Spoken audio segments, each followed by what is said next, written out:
World War I, often termed the Great War, was a monumental conflict that reshaped the course of the 20th century.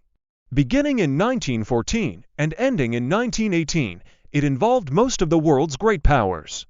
The war's roots can be traced back to a complex web of alliances, imperial ambitions, and nationalistic fervor. The assassination of Archduke Franz Ferdinand of Austria in 1914 acted as the immediate catalyst, plunging Europe into war.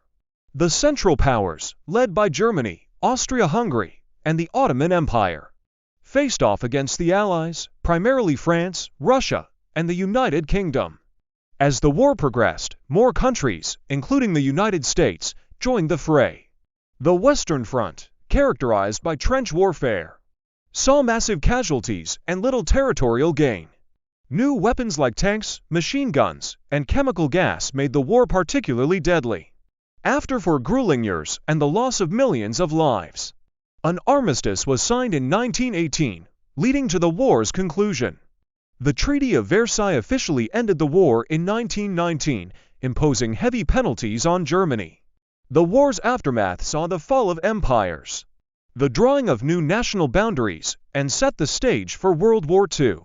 World War I remains a poignant reminder of the costs of global conflict and the importance of diplomacy and peace.